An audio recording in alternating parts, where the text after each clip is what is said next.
कोलकाता महिला डाक्तर को दुष्कर्म पर हत्या घटना को निंदा करने सहित घटना जड़ित दोषी विरोध में दृष्टांतमूलक कार्यानुष्ठान दाबी नहीं 24 घंटिया कार्य बंद आंदोलन करुवा नवरंगपुर जिलार डाक्तर पक्षर संध्या समय एक कैंडल रैली अनुष्ठित हो जाइछि। सहरर मेडिकल छक ठारू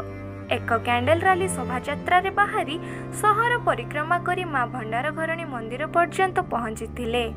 डाक्तरंको एही आंदोलन को समर्थन जणाई एही कैंडल रैली रे महिला वकील संघ सह जिल्लार अनेक महिला संगठन रैली रे शामिल होइथिले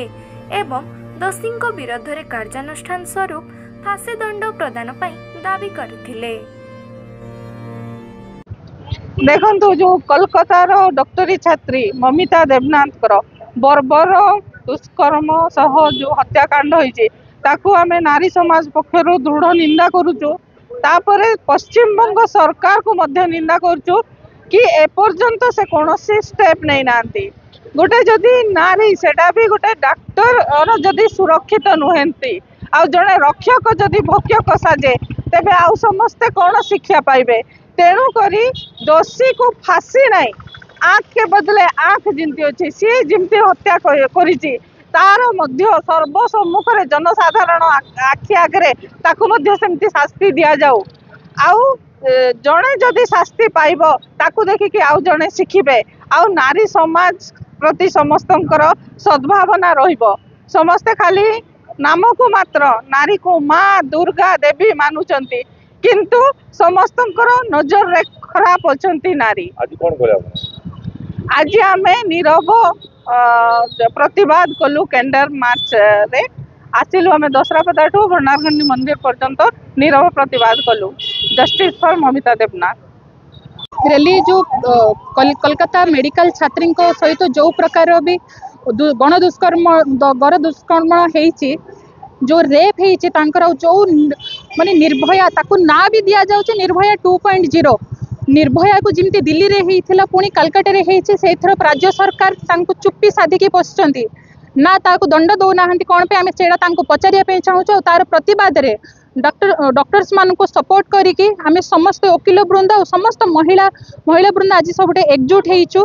कहीं जदि आज आम समस्त एकजुट होबुनी काली सेटा आज नवरंगपुर रे भी एमती स्टोरी हो पारे। तो मुझे खाली कहवाई चाहूँ केवल एवं घरे लक्ष्मी होगी बसिले हेनी निजपाई निजक दुर्गा साजिबा को पड़ो आदि आम आज निजपाई निजे दुर्गा साजिबानी निजपाई निजर एमती दुष्कर्म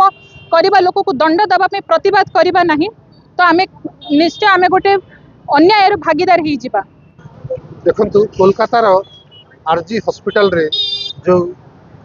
माने जघन्य गण दुष्कर्म हला एवं हत्या करागला जड़े मेडिकल माने जड़े मेडिकल स्टूडेंट को तार आमे प्रतिवाद रे आज आमर कैंडल शोभायात्रा होता एथिरे आमर ये दशरापदा छकरू आमे भंडार घरणी मंदिर पर्यंत आमर यात्रा होता एथिरे आमको बहुत विभिन्न महल आमको सहयोग मिली यथा आमर नारी जो वकील संघ अच्छा से सहयोग करते टीचर्स महिला शिक्षक मैंने सहयोग करते आमर मेडिकल ऑफिसर मैंने विभिन्न सीएचसी रु आसी सहयोग करते आमको समस्ते आज सहयोग करते तथा एपीपी आसते से भी सहयोग करते आमर उद्देश्य है आमर दोषी को कठोर कठोर दंड मिलू एवं नारी शक्ति को माने सब बेले प्रोटेक्शन मिलू आ तथा आमर जो हॉस्पिटल रे आम ड्यूटी करचु आम गोटे प्रोटेक्शन वातावरण भीतर जमी काम करूँ से भाया नियम प्रणयन करा। एही वीडियोटी आपण मानकु भल लागथिले लाइक शेयर कमेंट सब्सक्राइब करंतु।